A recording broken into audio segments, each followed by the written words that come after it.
che mo fa sera?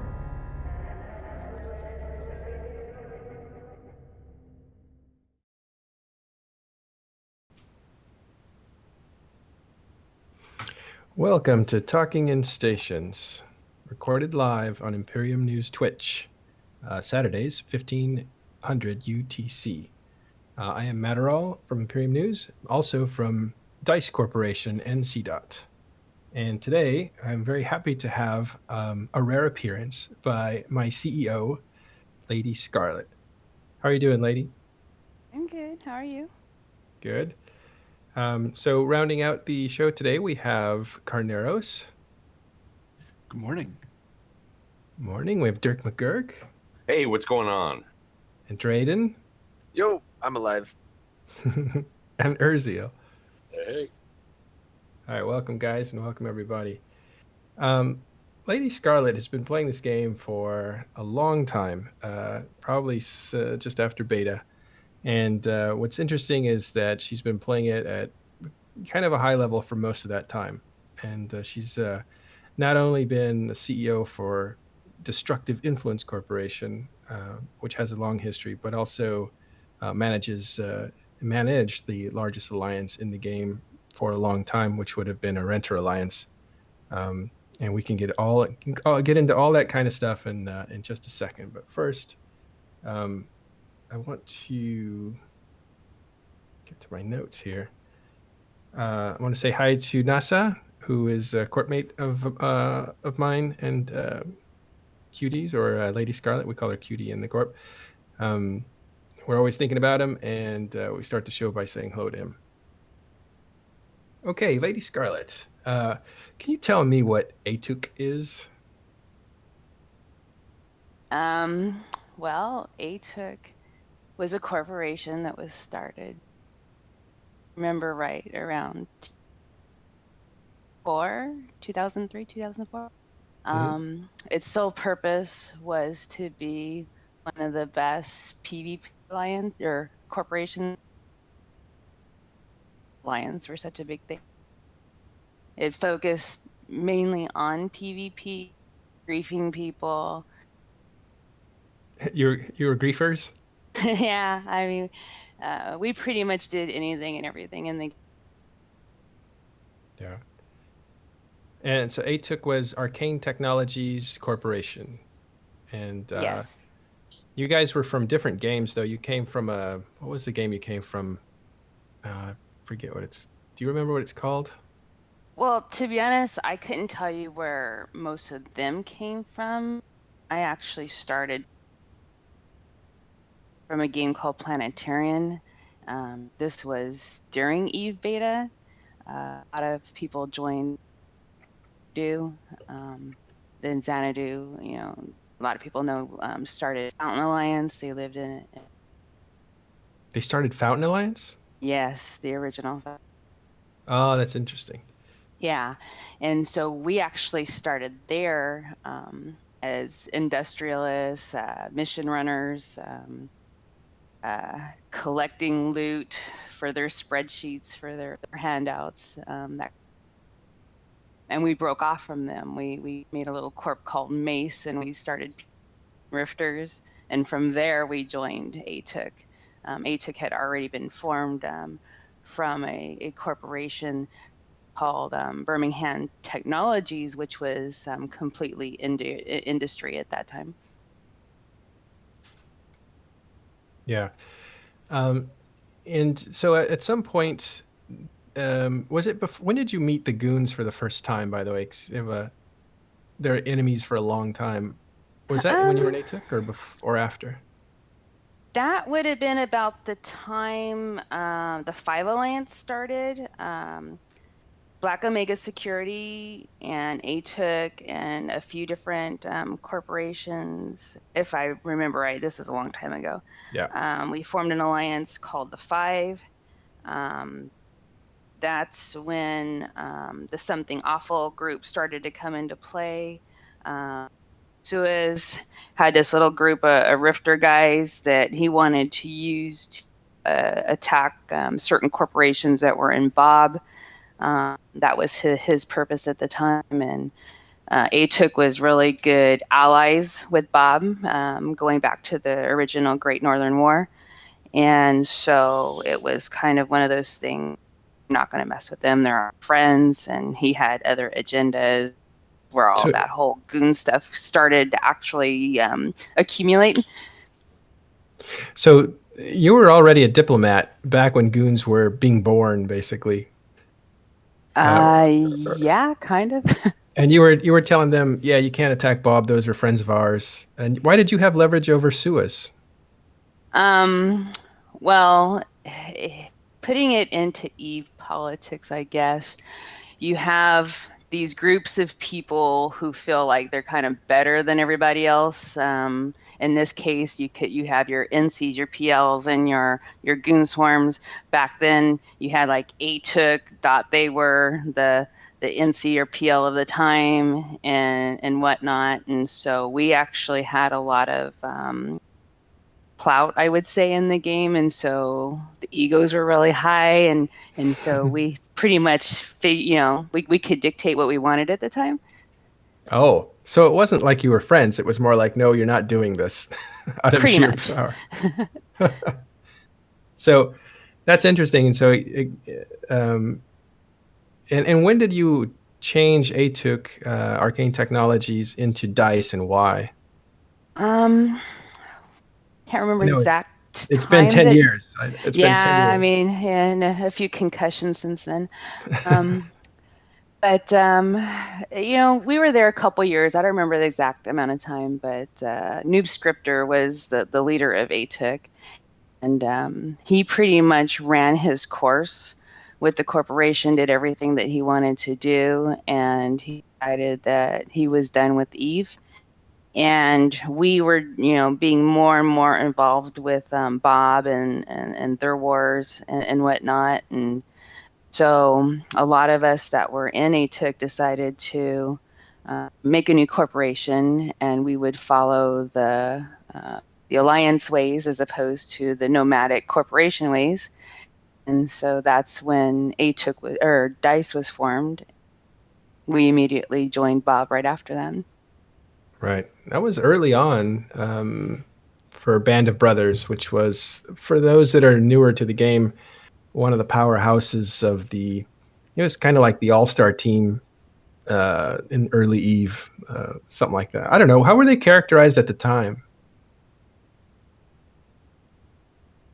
How were they characterized at the time? Yeah. I mean, And Bob kind of had the same mentality. They thought they were the best alliance out there. I mean, we were one of the best alliances out there at the time.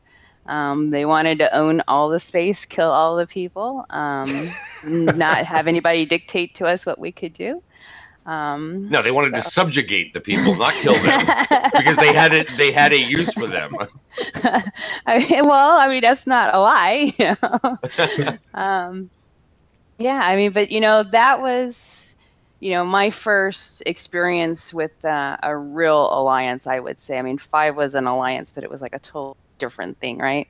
So I wasn't as highly involved in the political doings of Bob as much as, just running, working with my corp and eventually renting space for Bob as well. So.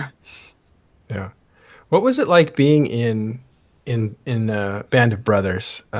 We know what it's like from the outside, but you were on the inside. So what was that? How was that run?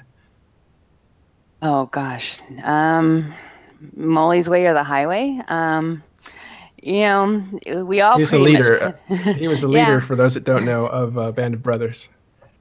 He was always a fair leader, and we, like every alliance, I guess, you have your meetings and you decide what you're going to do next or what works, best. I loved it. All the leaders there were pretty, respectful and got along with each other. Everything that we did was always, what we thought for the best interest of the alliance. We had a good relationship, example, with Finfleet before we even got into the alliance. So when they came in, it was just like flying with your next door neighbors. So I don't know how to say it, one big happy family, I guess. Yeah, that's interesting. And Yeah. So what were some of the drawbacks of being in there though? Was it taxing or one thing I heard that was interesting. This is a little side note, but I heard the guys talking in Dice, and they were kind of reminiscing at one point, and they said that that one of the, I think it was either the Dice CEO or director, was talking to this Russian guy and was mad at him. So in the forums, he said, "I've had pets that were smarter than you," or something like that, and and people started of course, that thread got blown up into a big deal, and so that's where the term pets came from. Yes, the original term from pets started in the very beginning with ARCorp and Bob. So yeah, I mean, to get into things, I would need more specifics, but being in Bob was great. I mean, we had our ups and downs. Obviously, we had the whole, like T20 thing and things that, made Bob look very bad. But to be honest, in the early days, there was really nothing to complain about. They did deployments like everybody else. Everybody wanted to go. We didn't have to, pull a lot of teeth. People were there because they wanted to be there. Yeah. And corporations back then were like small alliances in that they could hold territory. And I don't mean technically, but they were strong enough to kind of secure a certain border themselves. Like they didn't need, not everybody had to pile in to help out Dice if they were like taking care of Fountain and beyond. While a different, it was a different time too. I mean, you didn't have as many players in Eve. Holding space was a lot different. People, wanted to get into fleet, and you could hold space a lot easier and kill people a lot easier. I mean, at least my opinion, it wasn't so overcomplicated as it is now.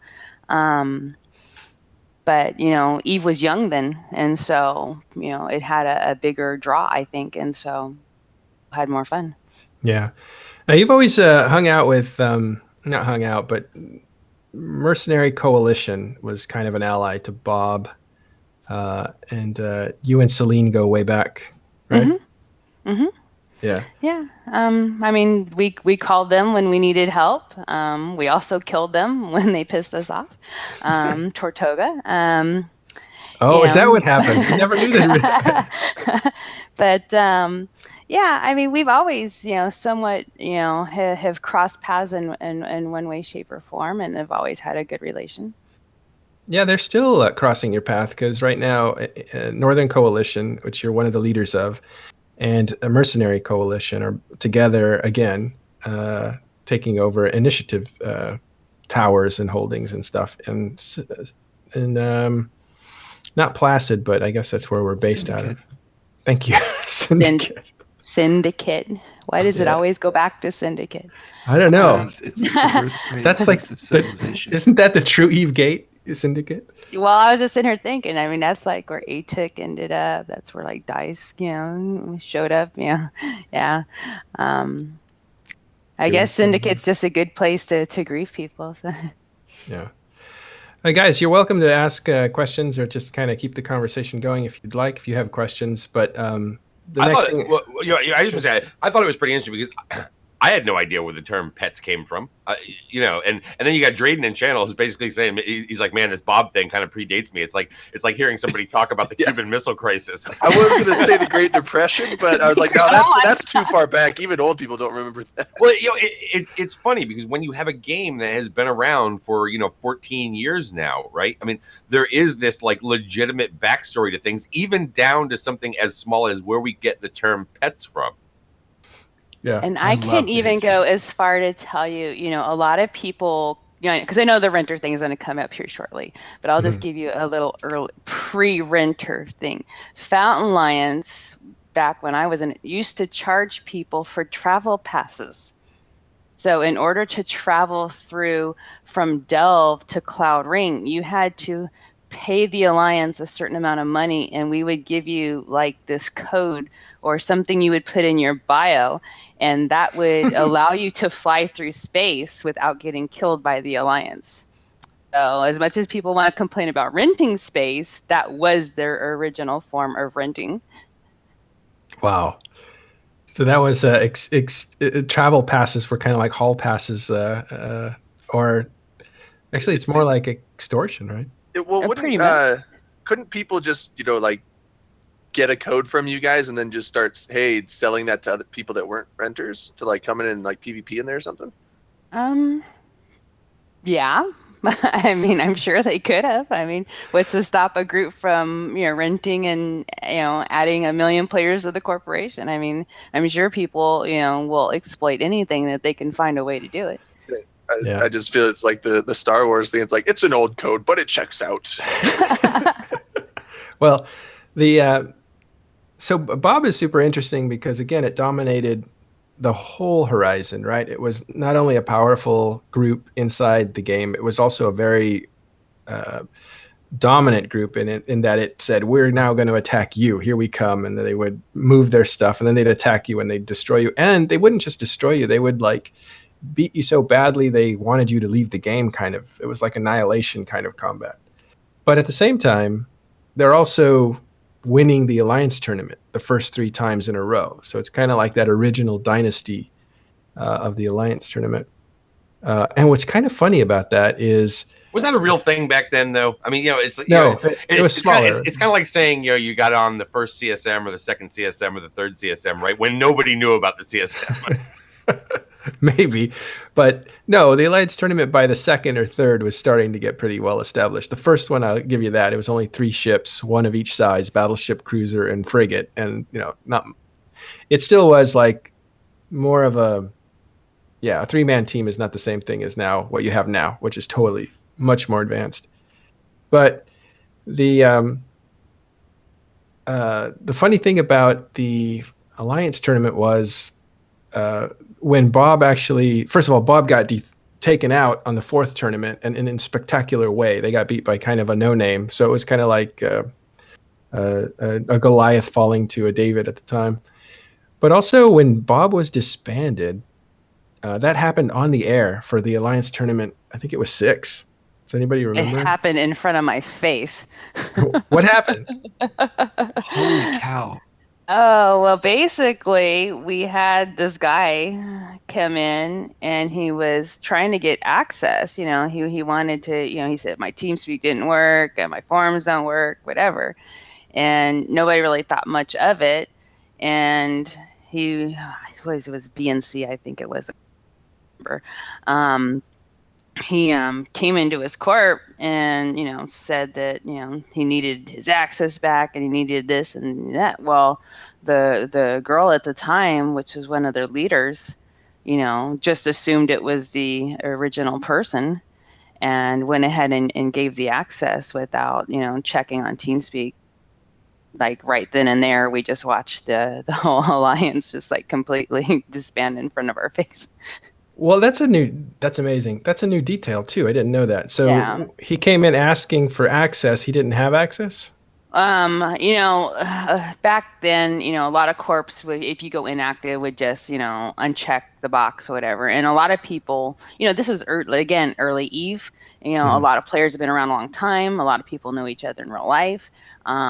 There's, a lot of different aspects. So it wouldn't be unquestionable to, such and such is back. Oh, and well, let me give you your access back, especially if you've trusted that person for a long period of time. Well, Oh, I see. Thankfully, he wasn't one of my members, but, and in their case, they didn't investigate enough before they gave the access, and we have what we have.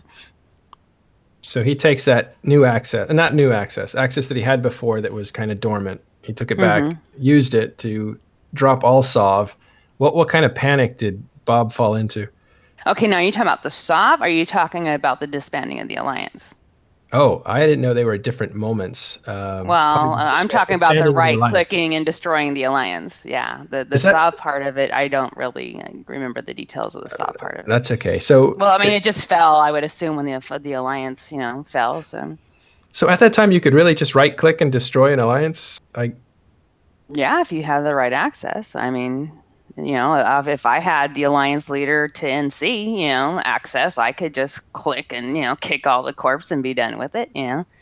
That's, I'm a CEO of a couple rental alliances, and, if I wanted to disband those, I could do it. So, I mean, it's not that hard. You guys, anything you want to know about back then? As long as we're on it, that's all fascinating, by the way. This is all history to us. And I think back then too, you didn't even have to be CEO to do that. I think you just needed like full 100% director access, because you have those options where you can just do it by title, or you can, everything a CEO can do. And I think back then it was what the CEO could do.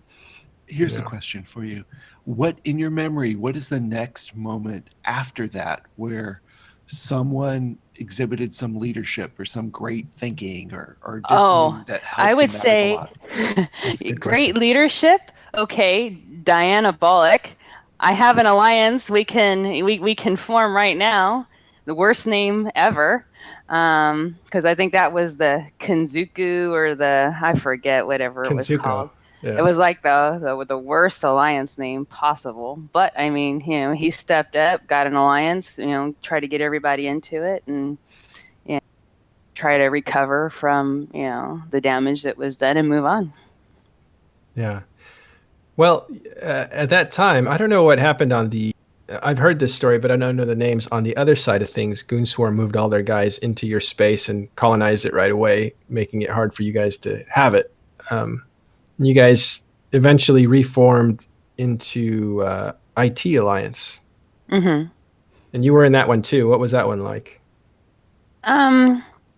It remakes are never the same, to be honest. You have your identity is formed into the original, and once that's taken away, it's like a piece of you is gone, right? And so, I mean, IT was also a good alliance in its own shape and form, but by then we started adding more and more corps, more and more attitudes, more and more people thinking that they knew how to run the alliance better than Molly and whatnot, and it was just never the same. So was there a completely different grasp of power that Molly had in Bob than he had in IT Alliance? I don't know if I would by the say end of Bob, that. was he not as powerful as he was during it?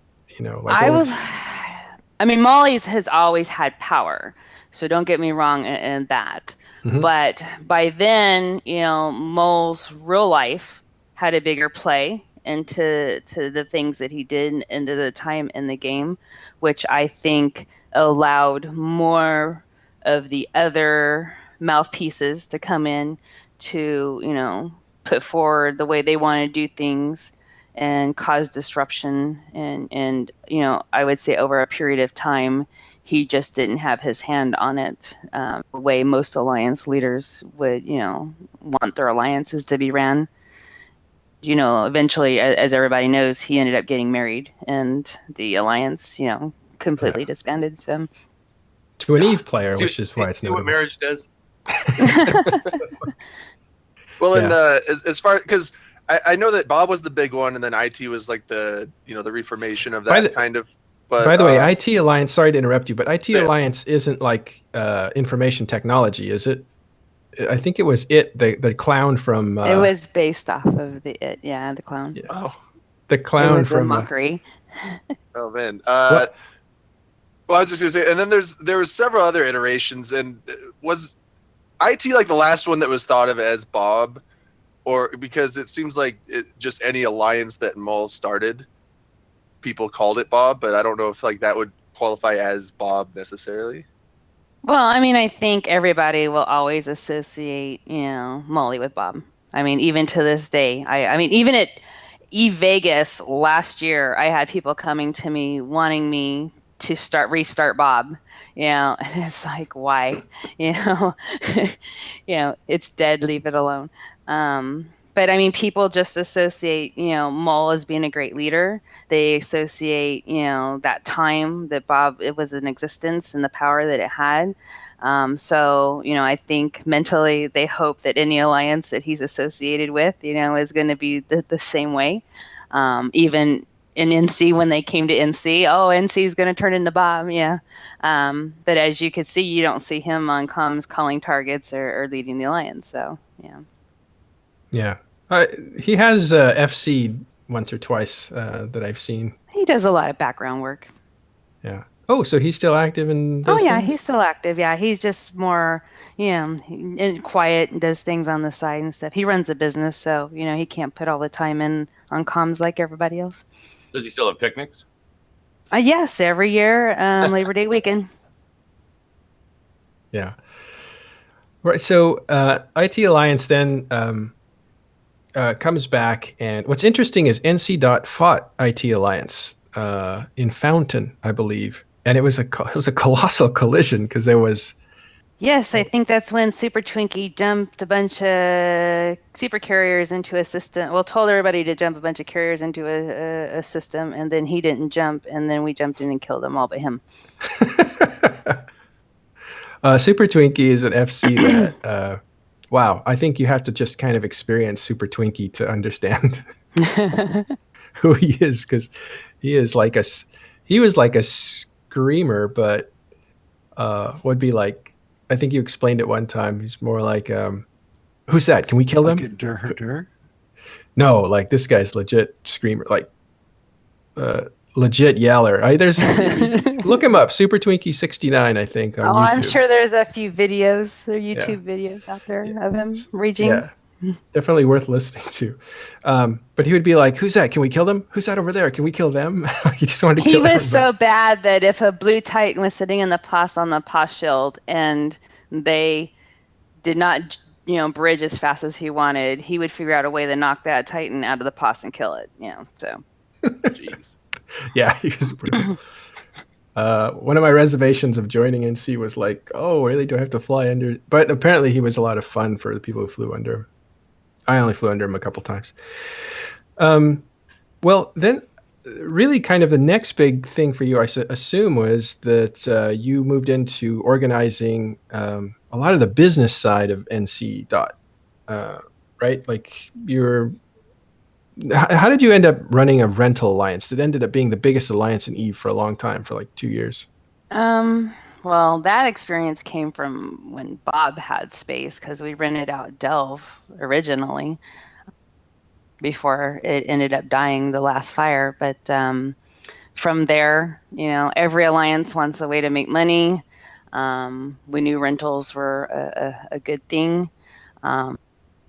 N3 ended up being the biggest rental alliance ever. But that wasn't just my doing. That we had Noli and some others involved. But it takes running a team, and I'm sure I missed part of that question. So if I didn't cover something, just wondering how it rolled into that, like how you're. Yeah, I mean, was that all one rental alliance, or was it more like back when you had Shadow running theirs, and Shadow of X-Death, and then the ones under Red Alliance that were running theirs, but they were kind of like they were all buddies and all together. No, it was pretty much in the beginning. It started off like Noli had their thing, we had our thing, but soon after, I eventually took over and we merged it all together. Just because I don't like, having things separated like that. I if I'm going to be involved in it, I don't want to say I need to be in control of it, but I do need to have a firm grasp of what's going on. As a lot of people know, when I did take over, there was a big theft from the Noli side of it. And so, by the way, I have to interject because I was in Noli at the time, and I saw this. I saw something come across the what was it? I forget, some communication, and it was you saying, "Has anyone seen?" And it was what was his name? Anyway, the leader of Noli. I need to speak to him on a matter of some importance. I just thought like that was that Pro God? No, it wasn't Pro I don't God. remember. Yeah. It was. I couldn't even tell you who the bozo was that stole the money. That's you know who so he long was? ago. He's the guy that's in that started or is in or a part of Snuff, basically. Snuff are the that guys. explains everything. Yeah, totally.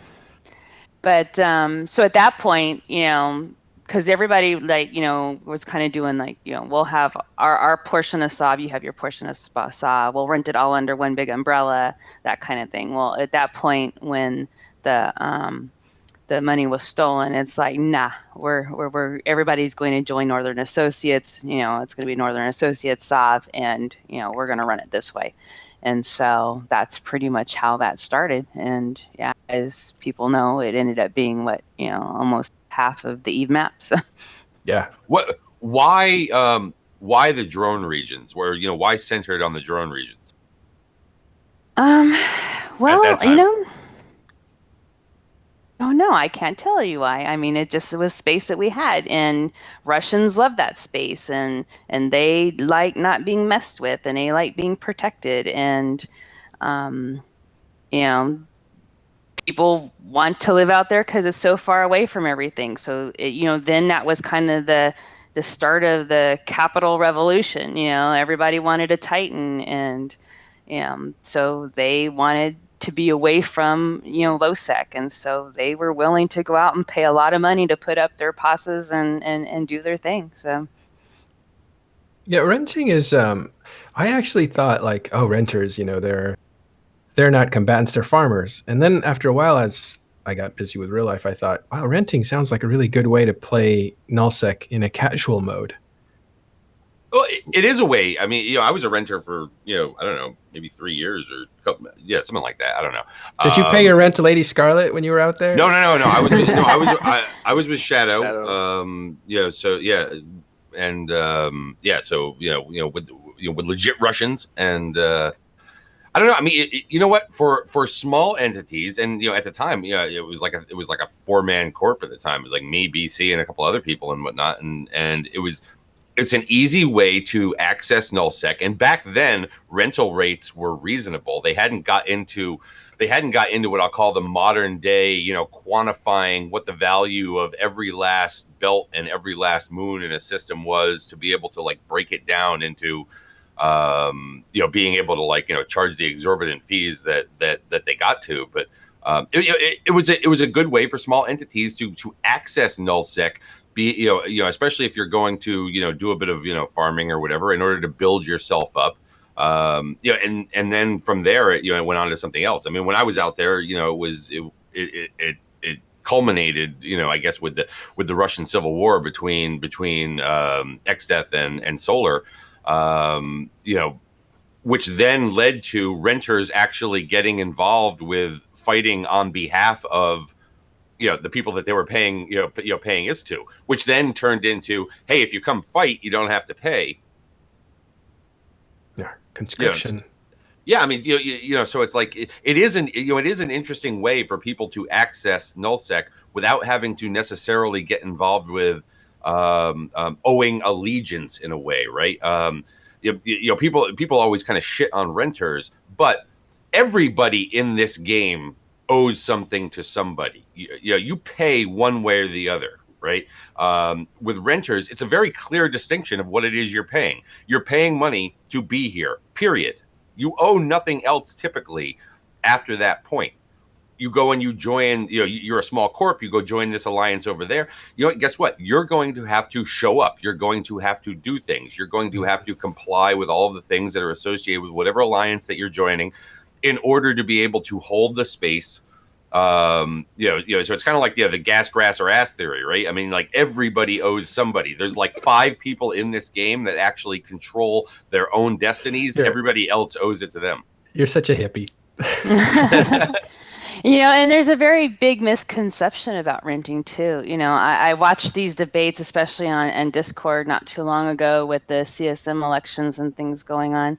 And, you know, people think that renters are, you know, just these people from Empire that want to get in 0-0 and that these big alliances and stuff are manipulating them. And reality is that 90% of your renters out there are from huge alliances or corporations that, you know, your alliances don't allow you to bear or to be industrialists in them, or don't own space because they want to live in low sec or whatever. So these people do this so they have a piece of property that they can do the things that they need to do to have the stuff that they need to have for those alliances. Absolutely. I mean, yeah, and you go back to the drone regions back in the day, right? When with the drone alloys and things like that. I mean, there were countless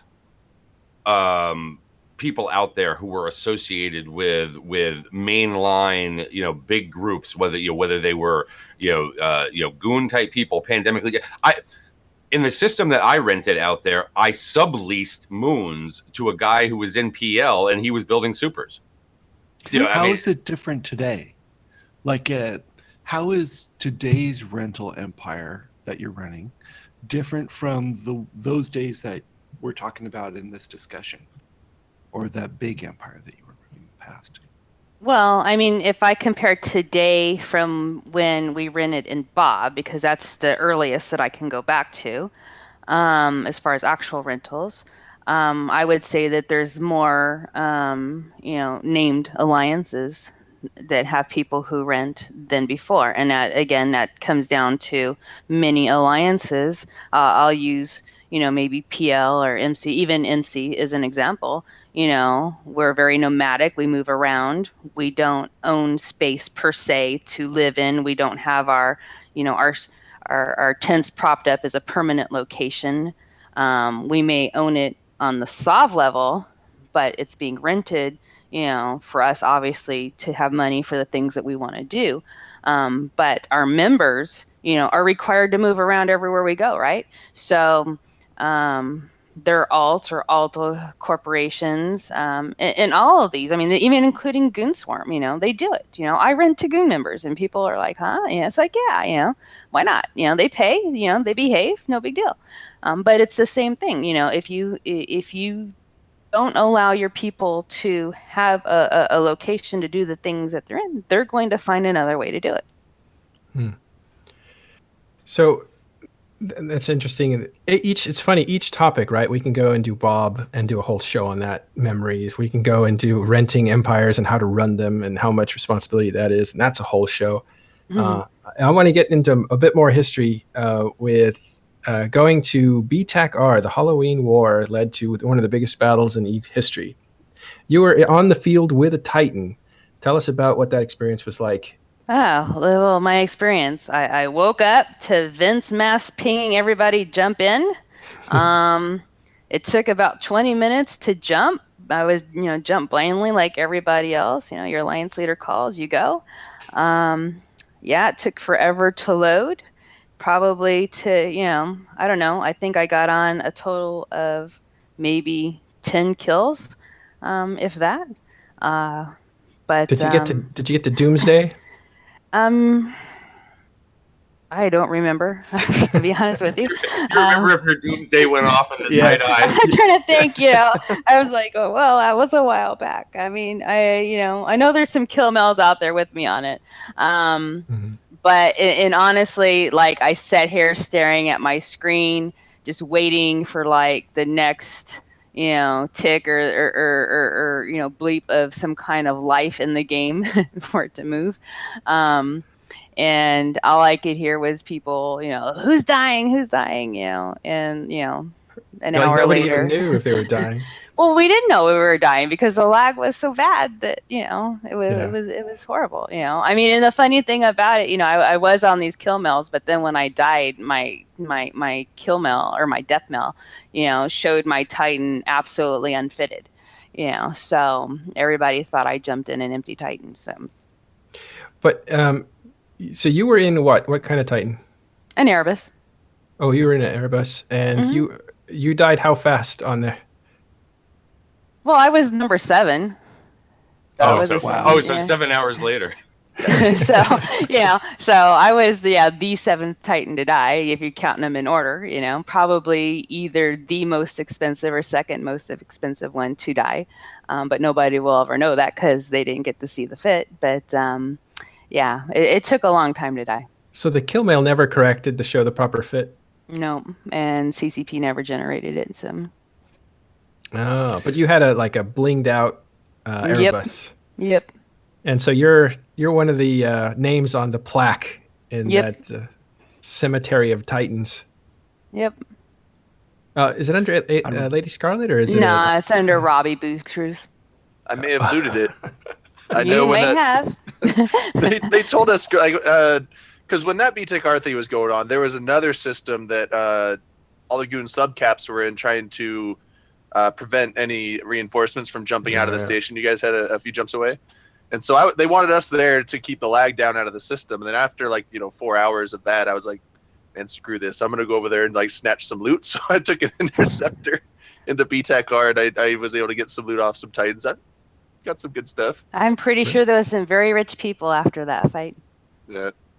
It sounds like an ant carrying a giant rock. Well, I wasn't the only one with that idea. Pinata party, yeah. I was one of about 24 interceptors, all hovering around the Titan that was about to die, and then. Because those modules are so big for capitals, and you're this little ship trying to carry a huge module. Well, I'll come back 20 times for this one can. Yeah. Carneros, did you have something? Yeah, I remember the first Titan dying. I can see a lot of pings and see what's going on. So I remember the first Titan dying and the battle starting.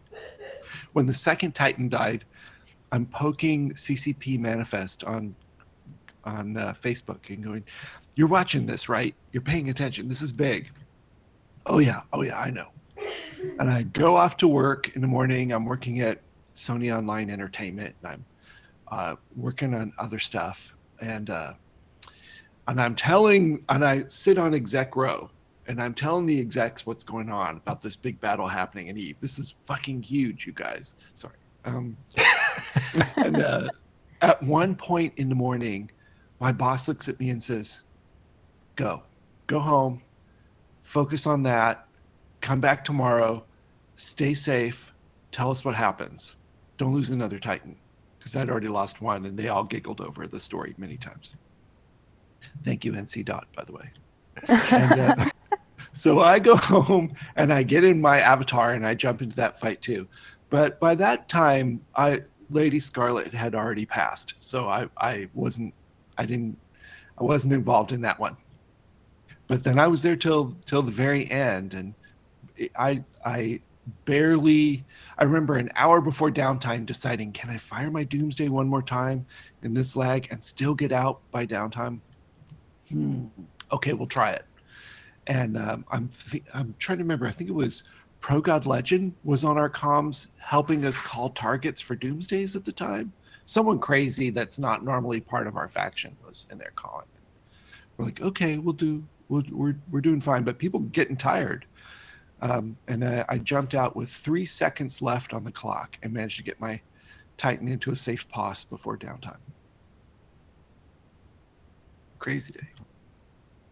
Oh, you were one of the lucky ones. Yeah, I was actually I was living in BTAC-R.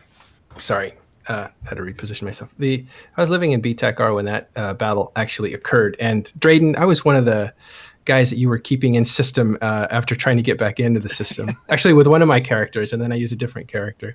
Well, I was gonna say the great thing was that you guys kept doing station games, so it kept us entertained, and so that we actually stayed around. Because if you guys just sat there docked up and no one undocked at all, we probably would have got really bored. I'm sure they would have stayed there anyway, but at least there was something to shoot at. We knew we weren't gonna. Well, we were killing stuff. There was people that would undock trying to play games, and they just get insta alpha'd.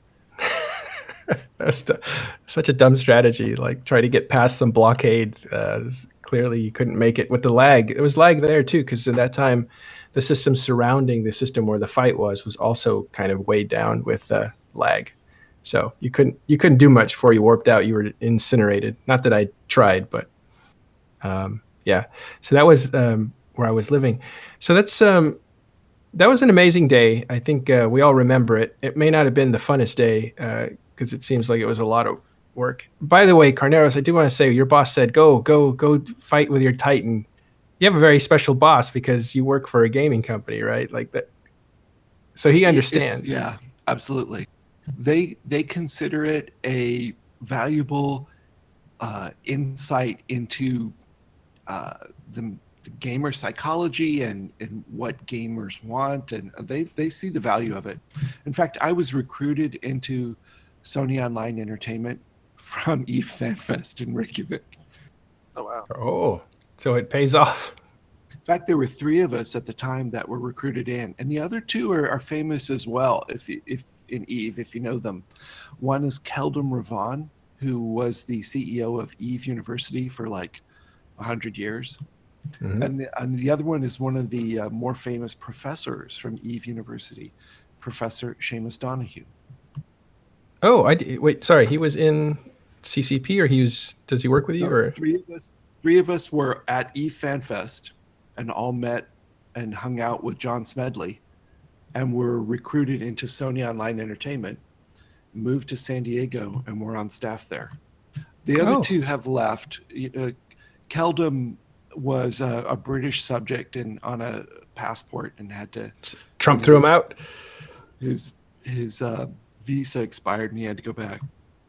Illegal And alien, Seamus- Dirk. Come on. Where's Seamus your ended anger? up moving back to New York City as well, but I'm still there. Yeah. So Seamus is going to join this show as part of the show. We're going to do something like a ask the professor kind of question, because he can answer just about anything on mechanics. He's smart. Yeah, smart guy, very articulate, terrific. We're really happy to have him. So he's gonna be not today, but he's gonna start next week. Yeah. So the Battle of BTEC huge. You were there. You got killed. 7th Titan. Do you find that you get primaried all the time, Lady Scarlet? Not as much as I used to. They used to say, "There she is, get her." Yeah, they'd always try to make sure I was the first one off the field. And Well, you were a booster a lot of times, at least in my experience. Like maybe it's like nobody else is boosting, so I'll do it again. yeah, I mean, it was always fun. I mean, I when especially if you could like fly a vulture or damnation or something and do it on the field. But I just always around and had the skills to do it, and sometimes you just do what needs to be done for the fleet, so the fleet can do its thing. So one more question about alliance level stuff, because you're not only a corp leader, you're not only the CEO of a legendary corporation that's been around for 11 years now, but you're also working alliance leadership. So before we talk about DICE and what you have to worry about there, what are the kinds of things that you have to worry about running NC or being one of the leaders? Oh, that's a loaded question. No. Well, like in specific, give me some specifics. Or in a generic way, like you're the lead diplomat, or so what kinds of things do you have to deal with? Excuse me. For people that have no exposure to what a diplomat even does.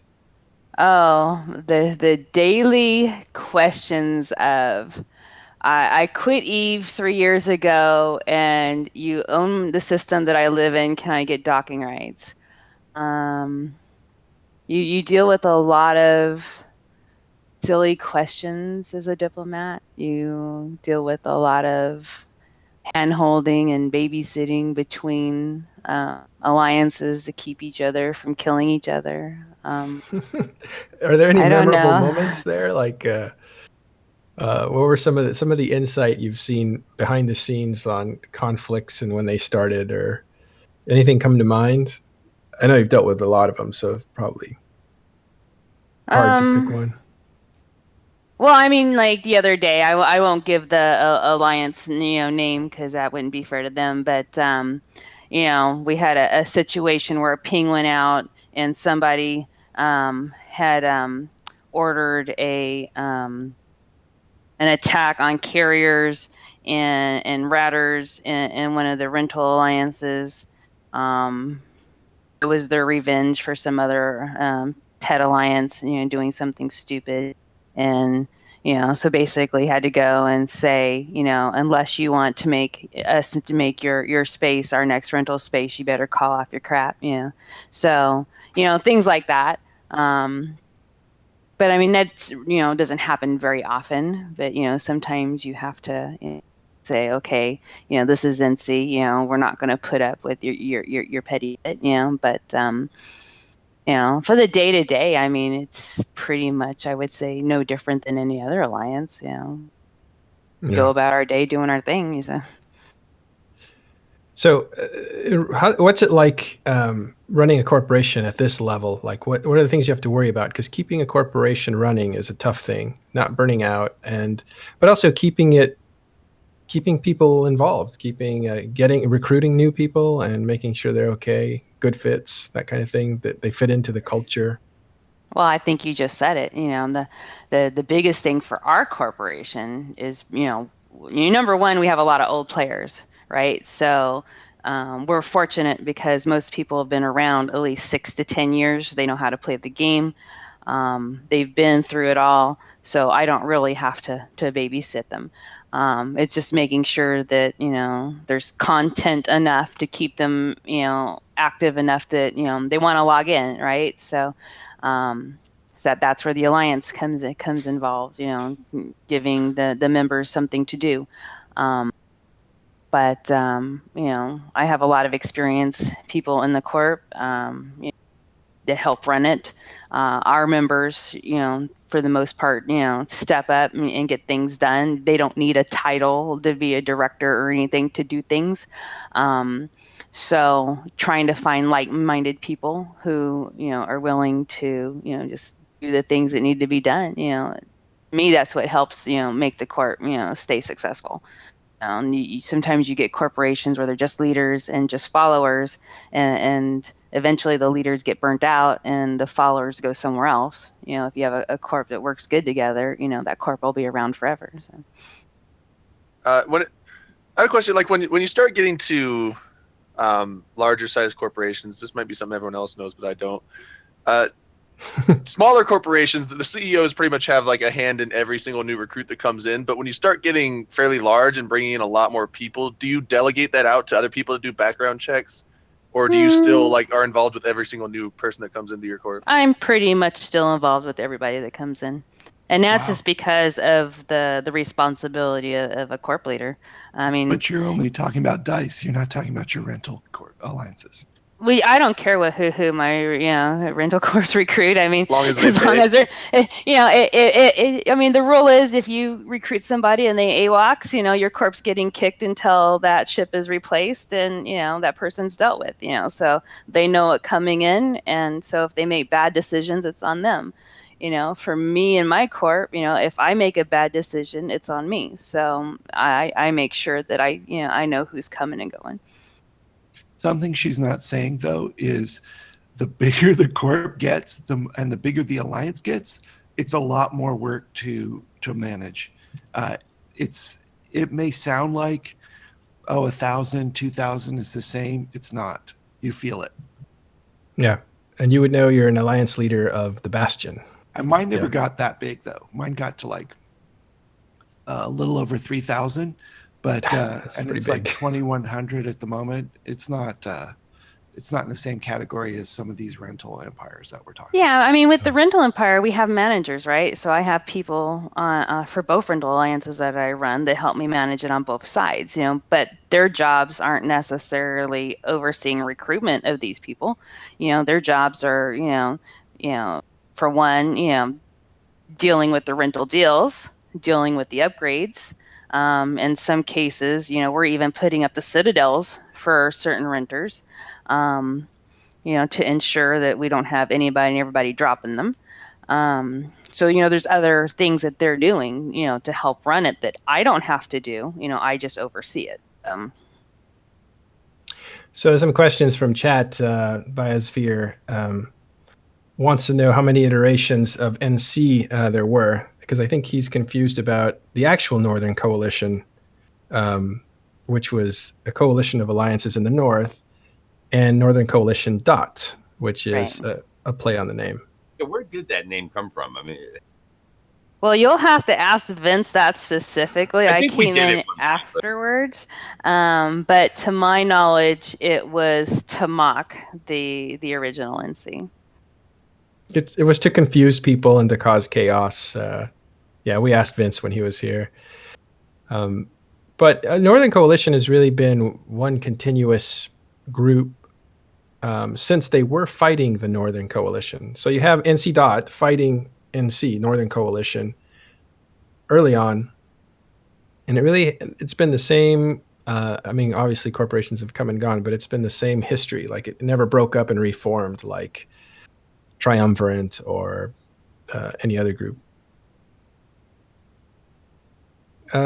So somebody also wanted to know, I think it's the same guy, how optimistic are you about EVE Online? Like, because you've kind of seen it all. Like, are we headed to good places, or is it has the golden age already passed us? Oh gosh, I don't know. I mean, I go through these periods and I ask myself those same questions. I mean, I've always been a fan of the earlier days in Eve when things were less complicated. So to me, the more things that they throw in to supposedly make the game better, to me sometimes I think hinders. Makes more work, doesn't really solve. I think they mask a lot of the problems that go on in the game currently.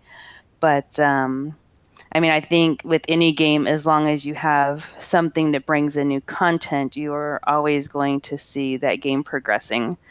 Um, but for older members, of the game, I think a lot of us see. I mean, even just like this new platform thing that's coming out, we see it as more work. But we'll have to see, until it's deployed and until we see everything behind it, can't really say. So it's kind of a mixed blessing. Yeah, I mean, I'm always for new things. I mean, I come from an area in the game that we like to fight and we like to battle. You don't want to just sit and do industrial stuff, and so you want content, But if you put so much work into trying to get that content, at some point people are going to be like, well, this ain't worth it anymore. If you do it in a way that brings in fun, then obviously the game is going to do much better. So we'll just have to see how they tweak things to, is it going to, bring more fights or less fights? I don't know. Matt Earl, this is a conversation you and I have, it seems like every other day, right? About this whole idea of we get what we ask for and then go, oh, well, geez, did we really want that? Well, yeah. I mean, it's like the fatigue thing, right? I mean, I understand the whole idea behind fatigue. I personally don't fly Titans anymore because I can't stand it. It doesn't work with my playtime.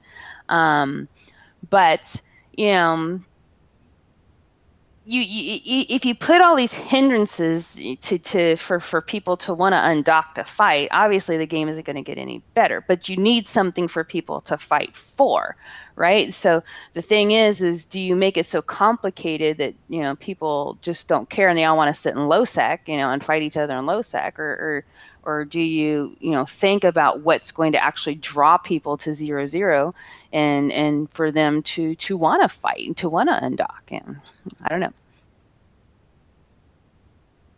Yeah, exactly. Yeah, and kind of what I was referring to, with Matterall there is we've talked about this increasing level of complexities for things, right? Because there's always this conversation out there about, how to make things better and how to do this and how to do that, and it leads to this ever increasing scale of kind of, complexity. And then you get it and you go, well, geez, is this really what I'm logging in for today? Am I really, logging in to, I don't know, manage fighters and fighter bombers in the new way, or, manage Titans and the new Doomsdays, in the same way? It's, and then you get into, other things like, whether it be the incoming moon mining changes and things, and go, are all of these things and the added complexity that comes with it as cool as back when it was more basic and it seemed like we were fighting more? I think the term is we were playing the hell out of the game. Yeah. I mean, back then, you would get, 200 people to undock to go do something, no problem. Now it's like, why are we undocking? Oh, we got to grind this, or oh, we got to go do that. And then when these mining platforms come in, now corps or alliances are going to be forced, right, to have to haul this stuff from this platform, that takes up from their PvP time. How do you feel about I don't know. I can see it not being a good thing. That's what I was wondering with the now that you're actually gonna have to mine for the moon goo. It's like do any PL pilots even have mining skills? Yeah, And yeah. NC Oh dogs, yeah, like, they have rock what are you guys pilots gonna just do? like NC. Yeah. Yeah, But the yeah. thing is if you're going to do that, right? Why give them a platform that they have to mine from? Make them go back out there with mining fleets with 100 ships out there in a field mining to cans or something, so then the hostiles can come and try to attack, so you can get a fight. Why do you need a stupid structure to do this, to provoke a fight? All that is going to add is more structure bashing, which everybody tends to find AIDS half the time. So Yeah. Well, it's a good time probably. Showing. What's that? Her bitter vet is showing. Yeah, the bitter vet's coming out. Let's try to put that back in its little box. And Well, I mean, that being said, like, instead of these groups mining it themselves, maybe do you think alliances will start hiring or like contracting corps to come mine their moon goo for them? rental alliances. Yeah. yeah, the short answer. So before we finish up with the whole biography part of the show, I want to point out that Kroll is in the audience there. Hello, Kroll. He's the guy that bought us our NC shirts. And he always gives me a bunch of shit all the time about being a goon spy. So I was wondering if you could kick him out of Corp. Oh, I'm not going to kick him out of Corp. No way. He's the $80 shirt supplier. That's right. We need him. Oh, and just wait until next Vegas, because he's already working on the new stuff. So. Oh dear God! Now I have to catch up. Yeah, but I love Kroll. He's one of my favorite guys. So I just wanted to give him some hell. I love Dessus too. There's great guys. Tiberius, all the guys in Dice, great guys. I don't know how you managed to like keep it together, but all the guys that I've met in Dice are just super cool. How did you end up there, Matero? You said you were in Nully before that, or? No, I was in. Yeah, I went. I went from Dead Terrorist to Nully to. I just couldn't stand somebody. Won't mention his name anymore. And so I was like, "Thank you." Yeah, just toxic, and said it's time to go to NC because I was kind of experienced enough. And I originally had applied to VDD because Dark Razor was there, who was one of my favorite FCs, who is now CCP Larkin. He's a great capital FC. During the Fountain War, I flew a lot with him. And I thought, that's where I want to go. And then I was applying there, and my old CEO from an old corporation was in a different NC corp, so I went to that one instead, Nexi. And then from Nexi, I thought, like, this is a good place. It was a really nice kind of environment, but I started getting really attracted to there was Lady Scarlet, who's, famous in this game. And so I went into Dice and started just listening, asking these kinds of questions, right?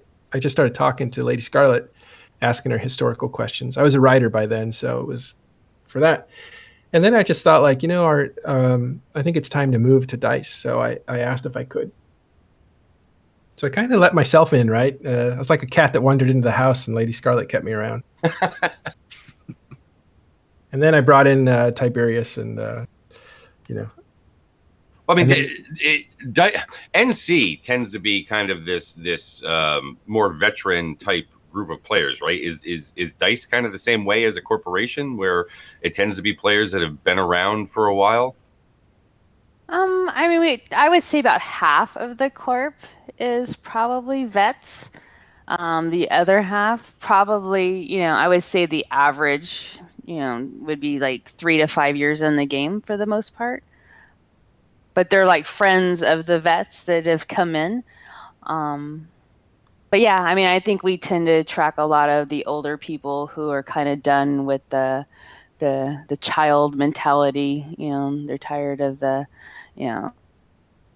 I hate, name dropping or anything, the adversity style type players that, just are like young kids that are mouthy and think everything's funny. And, most of our guys are like older, 30s and up. I think the oldest person in our corp's 70 years old. So it's probably not. Yay. It's probably not a corp that's Yay for that generating a person. lot of memes out there, right? how many SP does he have? Yeah. Will I probably over 200. I mean, definitely. I mean, I'm over 200. So I mean, will NC Dot end up doing, because a lot of these groups like Goons now have Karma Fleet, Pandemic Horde is around for PL and stuff now. Is NC Dot ever gonna, because you guys have like a general entry level, I think, for the alliance, like you have to have certain amount of skill points or something, I assume. well, we tried that with NARM, and that didn't work out so well. Northern Army Alliance. Yeah. Oh, right. Yeah, Yeah. you guys did it. Yeah, I mean, the thing is, you really have to have people who are really focused on that one thing. They can't really play between alliances, And so the thing is if you're trying to run both, I mean, I know this from running the renter stuff, it takes a lot of work. But now you're going, it's easier to manage a spreadsheet and delegate where it is to have to actually take fleets out and call targets and keep people entertained. There's a lot more work involved in that. And I think, most of the people that wanted to be a part of that would much rather spend their time in actual fleets killing stuff. So, Can I ask you another historical question? Because were you a part of the Fountain War? Do you remember that?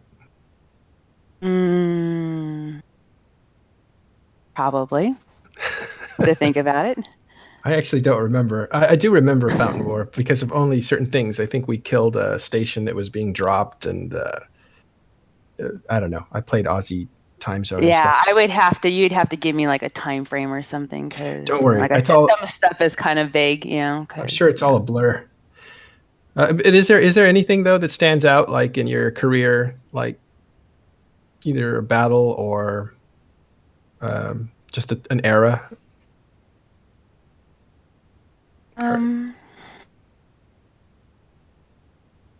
Well, I mean, there's a lot of things. I mean, always, the big wars have always been something that out and has been fun. We play, every day a basic game, and yeah, we undock and we shoot each other, but the big events like the Great Northern War or like Max, when we had the big Goon war last year. Those kind of things have always been, the reason why I play this game. There's always got to be some kind of, means to the ends. You don't do this for nothing, right? So you always, plan for something bigger and more fun. I can go back to when ATUK and DICE were like just at that point of switching over, and dreads were coming into the game, and we had this whole role-playing thing in EC Dash with the dread guristas, and we were shooting, I think it was a Forsaken Empire POS, and that was back when ISD was actually a lot of people in the game playing the parts of other characters. And they brought in all these dreads, and we had like this big old battle and stuff like that. I always found fascinating and fun, and Eve doesn't really do that too much anymore. I remember the Jovian Titan event, and having to escort that thing all through space and through Fountain, and trying to keep it protected, and those are the kinds of things that made Eve fun. And so I guess I remember those more than some of the the other things that we've done. So. Yeah, those are interesting. I haven't even heard that stuff. Oh yeah. Before Titans came out, when they were gonna bring them into the game, I forget what year it was, but Jimmy Sav, he was one of our FCs in ATUK at the time, actually got asked to lead the escort from Losec through Delve and through Fountain and all over to keep it alive, and that was like one of the it was a huge Eve event, and there ended up being a battle and stuff. And yeah, I was talking to a guy who's been around a long time, and it's not just that they've been around the game, back in 2004 or 5. It's that they were already competing at kind of they're already very competitive for about the game. And I was like, did you guys read the the Wars of History? I forget the name of the book. The Great Empires of Eve. Andrew Thank Groen. you. Great Empires of Eve. Yeah. And they're like, I read a little bit of it. It wasn't quite like that. You know, we were mostly bored. That's why we fought. It was something to do. Our hearts weren't in it like that, you know? So I thought like, it's, you know, maybe it's written up a little more it's what I would do is write it so that it's interesting to somebody who's picking it up. But I thought it was kind of funny how casual they were about like, yeah, you know, we climbed in. Yeah, we fought that fight because we were looking for something to do, so we decided to take that area. Well, a lot of times that's how wars are started. You know, oh well, we'll just go do this because we have nothing to do. Yeah. Look at where we're at currently. You know, we came here because we really didn't have much to do. You know, initiative looked like a good target to go hit. So, yeah. Well, that's a good point. And our producer is initiative, so don't cut the power, McLeod. Okay.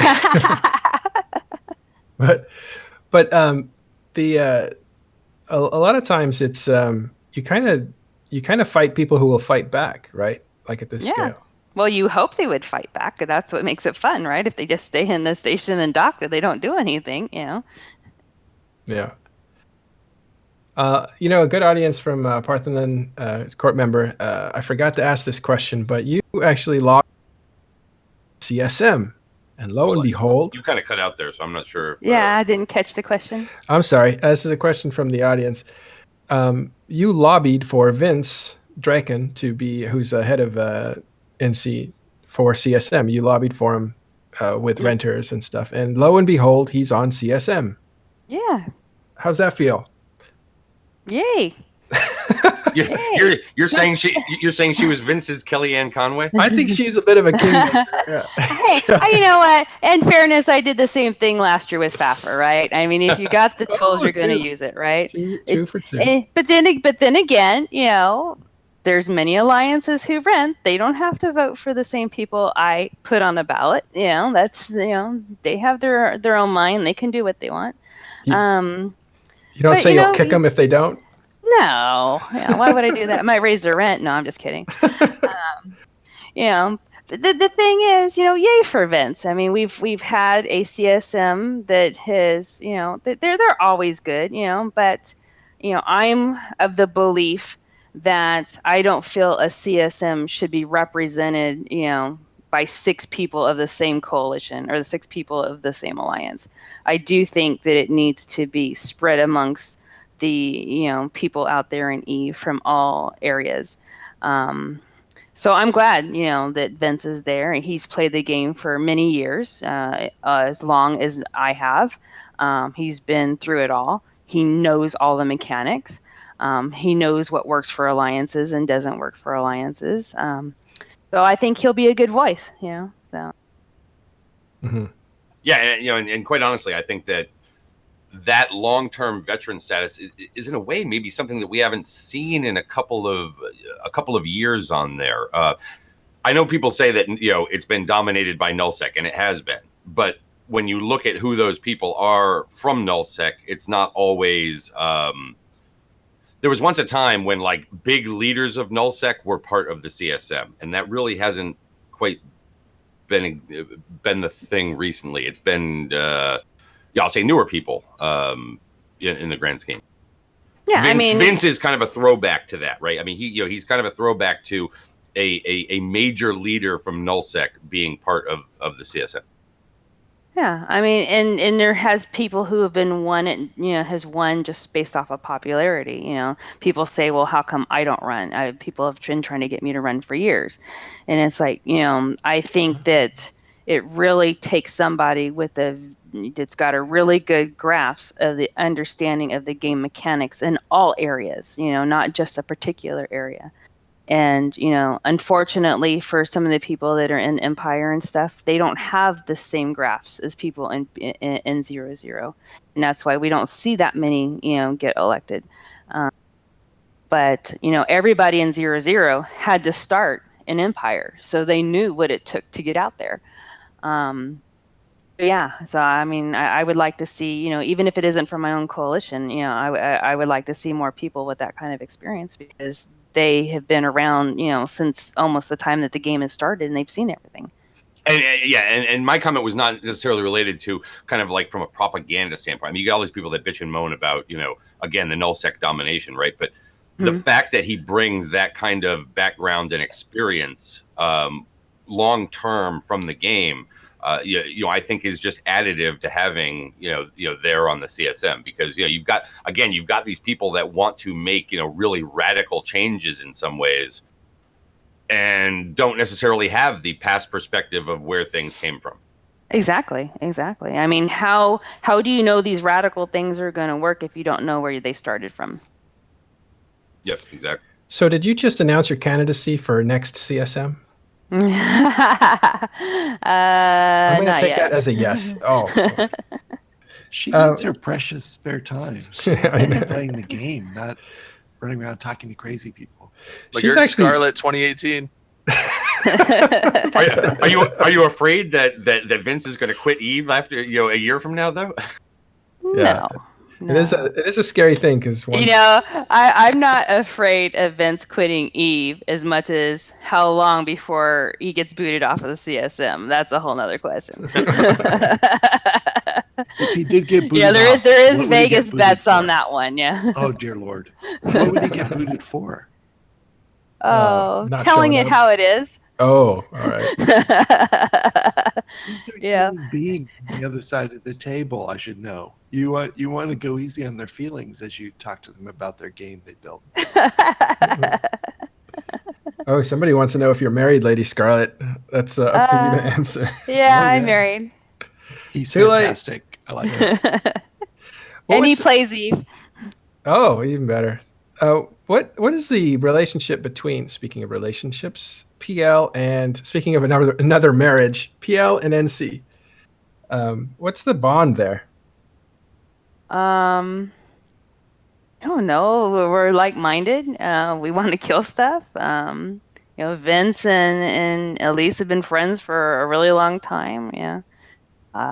Me and Grath have been friends for a while. I don't know. I mean, Yeah, probably the same as like me and Celine. You just have people that go back, for a period of time, and love doing certain things in the game, and we both like using our capitals and whatnot, so it works. Yeah, I know that Grath he's open about constantly trying to recruit you and Vince over to PL, so that me, Vince, and White Arrow. Yeah, that's it. Those are his three. Well, cool. Do you guys have anything else? I think we're kind of getting close to the end of the show, but we could talk stories all day. I think maybe we could tackle FanFest. Is there anything that you want to talk about with FanFest, Lady Scarlett, that you saw? No, I haven't watched anything, so I couldn't tell you. Yeah, there's actually been very few announcements, if I'm not mistaken. But yeah, I haven't had a chance to catch up on the videos because Iceland time zone's terrible for Americans. But West Coast. Yeah, well, I'm gonna catch up on them today. But I heard I was seeing in the Skype for the Open Comms chat the other day that there was some issue. Like there was a thing that was announced, and then there's a bunch of booing, and then Rain was there. No, I don't know if No. No? Okay. And that, because I was saying, Rain was talking about, she's like, yeah, the stream didn't catch the people throwing stuff from the balcony, like while the booing was happening. So I'm like, what the hell is going on here? What happened? Yeah, that was a different side thing. Look, I think that there have been things that have been announced up there, for later in the year. I mean, there is some stuff that's going to be coming out in May that is I would call rather substantial. We've got these new Blood Raider faction capital ships, and the method by which you go about getting those, which is going to be laying siege to a Blood Raider shipyard to be able to do that with a new type of AI that is going to be included in that is going to escalate and react to what it is you bring and things like that. And then later in the year, they're talking about a winter expansion that's basically going to include these new refineries, but also I don't know what was the way they put it. At its heart, it's going to be all about new content that's going to take place in Empire. So there is quite a bit of stuff that is coming in the not too distant future. Actually, a lot more than that in May, but. One thing that really struck me, and you're right, the next expansion is going to be PvE mostly, and usually in Empire space. But it's going to be a real advancement based on what's going to happen in May, which is these Satoyos, I think, are going to roll out and have new AI. And the AI is, they explained it really well. It's got a lot of different parts. It's called reactive AI. And these machines will, I mean, the computer will actually play like a player plays. And I know they've tried it different ways, but now the ships will actually be fitted. The Satoyo will actually be fitted with modules. It will assess who it's fighting and how they are fighting, how we players are fighting, and adapt. And it's going to be very interesting to see how well that gets expanded out. There's a test next week on Test Center. They're going to test this AI out. So, join in on that kind of thing. But what I thought was really interesting coming out of here, next week, we'll take on FanFest and all the upgrades, and we'll talk about all the stuff in depth. But the Do It program, which is basically when they take away the stations and replace it all with these citadels. Right? Well, I think that this is a step towards. All right, so basically, this is how you will get a faction citadel, right? It is a method of encouraging people to do something with existing stations, maybe before they say, okay, stations are going away, right? That you will use these things to convert into this new, faction citadel type thing. It's an upgrade program. Well, it's interesting because if you can see it, it's what'll happen is they'll put monuments out on the original 68 stations that were in nullsec. I didn't really know about this because it was before me, but when nullsec came around, they put 68 stations out there, and there were some of the famous ones like VFK, Knoll, and Delve. So very, very notable stations will be turned into these permanent landmarks, and there'll be a landmark there. And the alliance that owns the station at the time will permanently get their name on it, which I thought is interesting because that will create a fight for those stations before D-Day. So we'll talk about that next week. Good stuff coming out of there. The volunteer program is back. And I really like the idea that the interstellar correspondents are coming back. Those are writers that write, for Eve and stuff.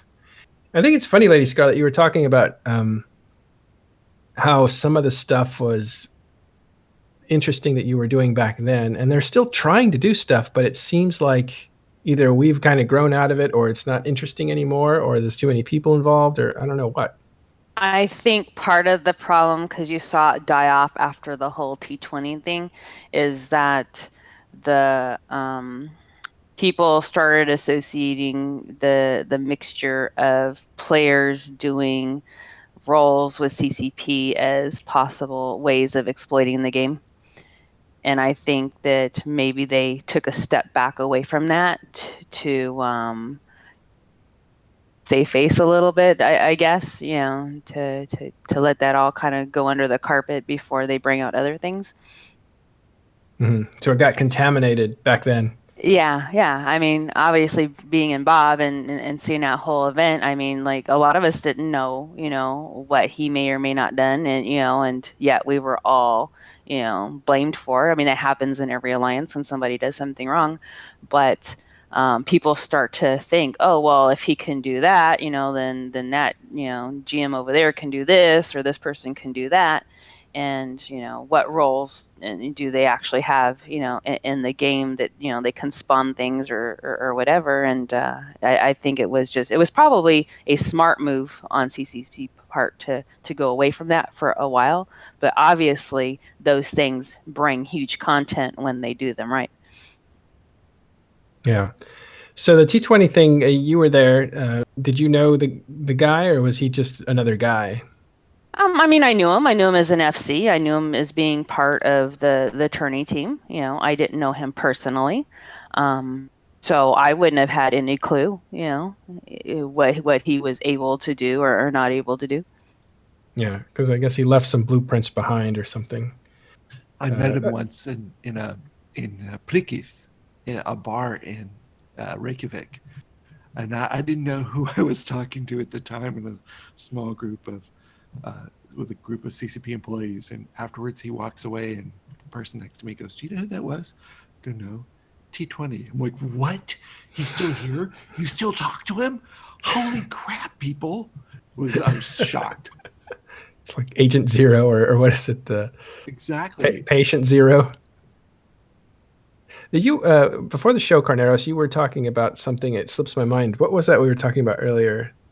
Oh, we were talking about when the impending not Dread Garista, Blood Raider shipyards come, and players come to try the AI and try to fight them. They're going to die in droves at first until they know what's going on. And we giggled about the time when EVE Online Incursion shipped, which is the one it's sort of between Tyrannus and Incarnate, if I remember correctly. Now, this is you as a developer, so you're on the other side of the players, like you're watching what happens. In those days, I was CCP's infidel. I'm at CCP and incursion ships, and the first incursions go out into the world.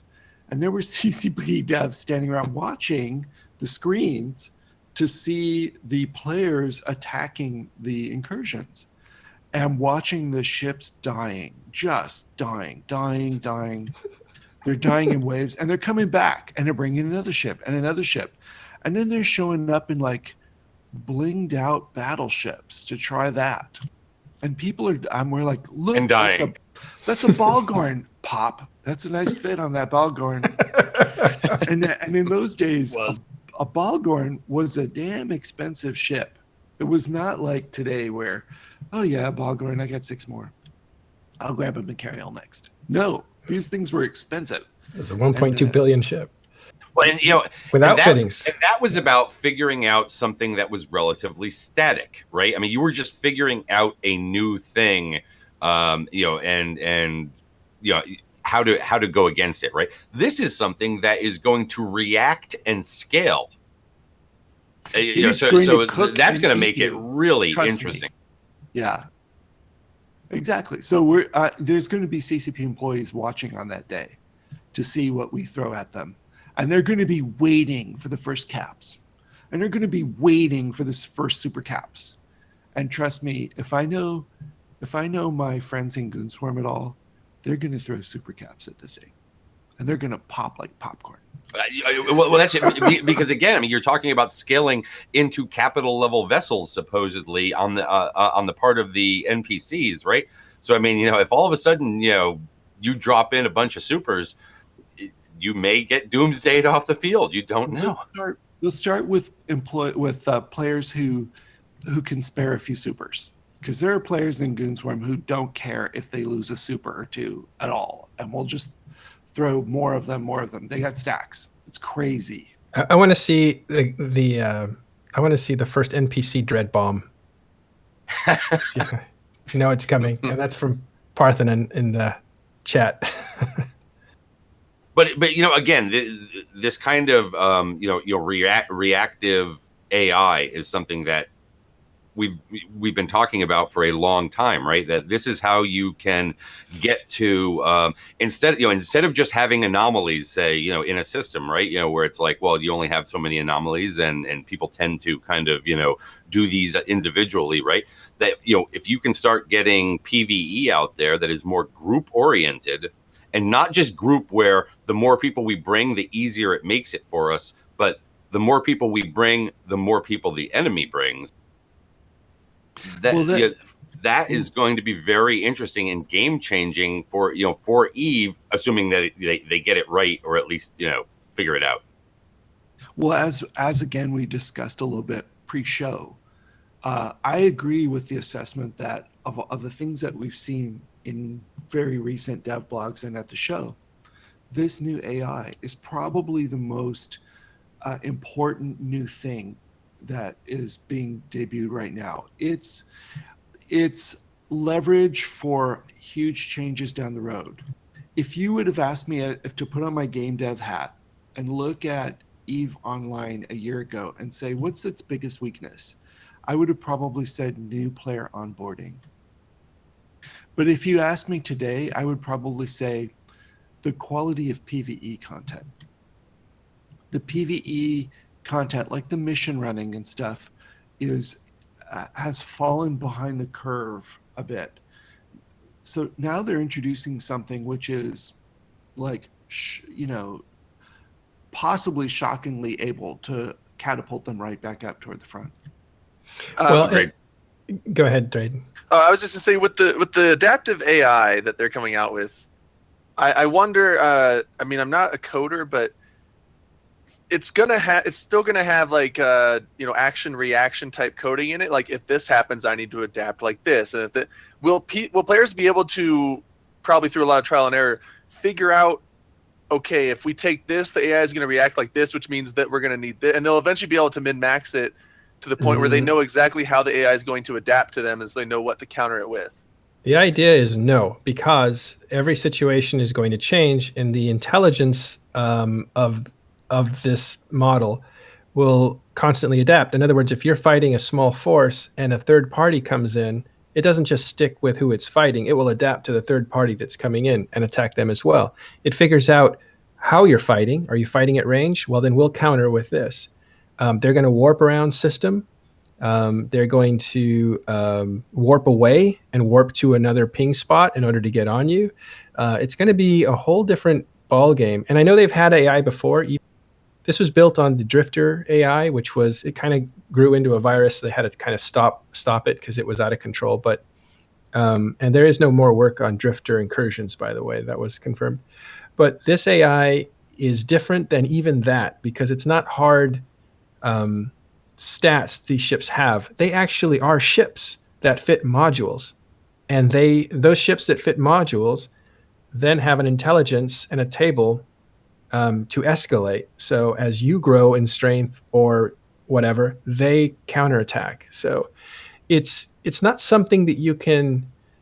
It's not going to be as easy as figuring out what armor to bring to fight these guys like it is now. More dynamic. Yeah, but it's not even going to be incursions where if you do a dance a certain way, you're going to be able to do it like you do with WoW. Like you just kind of do this arranged dance that's choreographed, and if you do it all right with the right timing with your guys, then you win. It's not even going to be like that. This literally is going to be like fighting. It's going to be like online chess or a digital chess. You're going to be fighting a computer that thinks. But it won't learn. It won't learn. It won't actually evolve to learn. It's not sentient. Yeah, yes. You don't want Skynet in the game. Right. This is where it all begins. Yeah. We're not there yet. If the Blood Raiders start collecting our corpses at the end, that's a bad sign. Yeah, Eve Genesis is when Skynet comes out. Yeah, Sullen's in the chat now, and he said at the first summit I told them I want you to give me a PvE that's so fun I don't care about the rewards. I literally want to fight them because it's fun to play. And this has been kind of this ongoing push-pull over PvE, right? What is PvE's purpose in this game? And it differs for so many people out there. For a lot of people, it is merely the means to another end, right? You use it in order to grind ISK, in order to use that ISK for something else. For other people, though, they want an enjoyable PvE experience, and the rewards are kind of secondary to having an enjoyable time. And quite frankly, that probably is the more important feature of PvE in this game, is have an enjoyable time. For some people, be challenged. Some people are casual; they don't want to be challenged. No, and that's true. And that's true, right? but we have to balance kind of the what I'll call the boring, tedious grind just to get ISK, let's say, with also having something that can scale, that can react to you, that is not just go out and read a report somebody wrote 10 years ago now for how to run this mission. Some people want to have fun, so there's room for both, but it is You're right. ongoing discussion. And Carneros made a good point, and I think this is why he's pointing to this moment in EVE, that next week on the test center, we'll see this demonstrated for the first time with the Satoyo, the defense of the Satoyo, and that's going to be you attacking a structure and the structure launching fighters to fight you. That's the first time this is going to be used. They're going to look at that and see how that works. Then in May, which is very soon, we're going to see the actual deployment of this thing. One option nearby. Oh, my phone decided to talk. We're going to see this. That's not your phone. That was weird. That's I think the new enemy AI. That's the new AI. Yeah. The new AI took over my phone and started talking to me out of nowhere. But the after it gets put out in May, then you're going to see this big, demonstration of it. Then it's going to be used in small ways, and that means like use your imagination. Very small fights. Like we already have people who are NPCs that are mining systems that if you attack, they get reinforced with their fighters. But also, literally, you could end up with a situation where you have roaming parties through nullsec that are real marauders that actually fight like players. So someone's going to get their ratting carrier dropped on by blood fighters. It might be a whole nother thing. Like if NPC, if non-player environment or whatever, non-player combat or the PvE environment comes alive like they suspect, the landscape's going to change dramatically, especially in nullsec. There won't be dead systems. Everything will be dangerous. It has the capability of doing. I mean, let's not get too far over the tips of our skis here in kind of thinking about what could be. Right, it's possible. We'll hear more about it between now and certainly with this new Blood Raider thing, but then also as it goes on and they start talking more about what some of these other changes are that are coming later in the year. No, Dirk. By the end of the year, this AI will be helping the U.S. government quietly. All right. So let's wrap up the show, guys. I'll give you a chance to, have I don't know what the thing is. We call it shout outs, I guess. But if you want to say hello to people or if you want to talk about a last subject real quick, go ahead. I guess. Go ahead, Dirk. Well, yeah, because I want to get this out there. In an hour and 15 minutes, the closing ceremonies for FanFest commence, and pretty much the only thing you really need to know about that, if you're not there, I guess, is that they will be announcing the dates for EVE Vegas. Yeah. And being a huge proponent of EVE Vegas, I just want to let people know that it's also when they typically put the site live for being able to buy your early bird tickets and get things for the hotel and things like that. Apparently this year they are also announcing the dates of the FanFest 2018. Now, usually they don't announce those dates until the closing ceremony of EVE Vegas, but for some reason this year they are apparently announcing it now. So I don't know why. Maybe there will be something there, but you may want to tune into CCP's Twitch stream in an hour and 15 minutes and make sure you're up on that. Carneros, do you have anything? Yeah, just a couple shout outs. Shout out to Sul and Decimus, hang in there, brother. And that shout out to old friend Ono Noborax. Stay out of trouble, young man.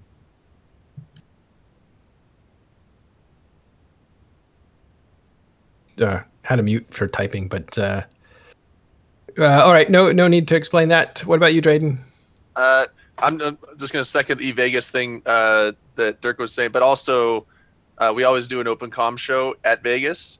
So if you go to Vegas, look for that if you like the open comm show. If you don't, you can just come there for the free Tito's because we have that out there as well. But yeah, come get drunk with us, and we always do a live show there. Lady Scarlet, you're going to EVE Vegas, right? Do we still have her? I assume she stepped away. I think she is. I think we're planning. Said she was. as a corporation to be there. So we will be there. She's already working on the new shirts. Of course she's going. Ursula, you're still here, right? Yes, I'm still here. You've said like one word this whole time, but do you have anything you want to say? Nah, wouldn't want to break it. All right. Cutie, are you still here? Did you... I assume that she is taking a call or something in real life. She said that might be something that happens. But that's it for us. I want to remind people that you can help. Let me get to my notes here because I don't always remember this stuff. What's that? Patreon. Yeah, all that stuff's coming up right here. Thank you very much to Lady Scarlet and to the panel for showing up today. And thank you for watching in the crowd. And I wanted to say that you can always support the podcast through Patreon, and that is Patreon/Meteorol. But also you can support the show with ISK. We're going to have a new segment called Ask the Professor next week, by the way, with Seamus, who's joining the show. We're very happy to have him. He's from Eve University, knows everything. Apothony will continue with the doctrines that are out there, the doctrine explorations, and Tiberius will be back to talk about meetups and stuff like that. So we're going to have those segments back next week. We lost great guys to, I wouldn't say lost, but for the show, we've lost great guys to FanFest. They're having a great time over there. Say hi to Apothony, hi to Tiberius. We have Caleb and Rivra out there too, and a bunch of other people from TIS, all having a great time, and we will see them next week. And also, just a general note for everybody: support the people who bring you this kind of content by sending them some kind words and tipping and donating and subscribing and all that good stuff. Because these guys all work hard and sacrifice a lot to bring you all this stuff, as you can see by last night's open comms. And again, if you want to work for INN, we're always looking for talented people. Contact me. We need artists and writers and programmers and even administrative people. Always looking for people like that. All right, guys. Thanks very much, Carneros, Dirk, Drayden, Urziel, and Lady Scarlet. Thanks for being our guest. That's all for this week on Talking in Stations.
Kokinak semdol kake mo faseda.